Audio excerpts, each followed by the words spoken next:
আমি একটা রুমে, আমার শাশুড়ি একটা রুমে। আমার হাজবেন্ড যদি কখনো আমার রুমে আসতো, আমার শাশুড়ি তার রুম থেকে আমার হাজবেন্ডকে ফোন দিয়ে তার কাছে নিয়ে যেত। আমার কাছে সে স্টে করতে দিত না। জাস্ট এএসপি পলাশ সাহার ঘটনায় প্রতিনিয়তই বেরিয়ে আসছে একের পর এক নতুন চাঞ্চল্যকর তথ্য।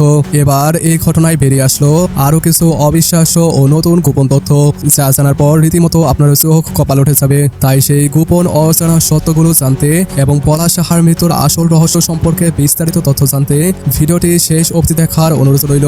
পলাশ সাহার মৃত্যুর পর সাংবাদিকদের ক্যামেরার সামনে দেওয়া প্রতিটি সাক্ষাৎকারে তার স্ত্রী সুস্মিতা সাহার প্রতিটি বক্তব্যের একটাই অভিযোগ ছিল, তার স্বামী পলাশের পরিণতির জন্য পুরো দায়ভার নাকি তার মায়ের। তিনি বলেন, বিয়ের পর থেকে আমি আমার শাশুড়ির প্রতিটি হুকুম অক্ষরে অক্ষরে পালন করেছি। তার বলার আগেই সব কাজ নিজ হাতে সুন্দরভাবে শেষ করে বসে থাকতাম, কিন্তু তারপরও কোনোদিনই আমি আমার শাশুড়ি মায়ের মন চুকাতে পারিনি। সে তার ৩৫ বছর বয়সী ছেলেকে সব সময় ছোট বাচ্চাদের মতোই নিজের নিয়ন্ত্রণের মধ্যে রাখতো। আমার স্বামী আমার রান্না খেয়ে প্রশংসা করলেও সেটাও তার মায়ের মোটেও সহ্য হতো না। এমনকি তার রাগারাগের ভয়ে আমাকে তার অফিস থেকে ফোন পর্যন্ত করার সাহসটুকু পেত না। অন্যদিকে সুস্মিতার বিরুদ্ধে পলাশের পরিবারের অভিযোগ, সে নাকি তার শাশুড়িকে মোটেও সহ্য করতে পারত না।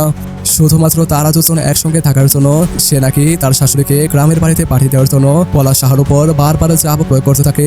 এছাড়াও সুস্মিতা সাহা নাকি সবসময় শুধুমাত্র তার বাবার বাড়ির মানুষকে খাওয়াতে চাইতো এবং তার সব চাহিদা পূরণ করার পরও কখনোই তার স্বামী তার মন ভরাতে পারত না।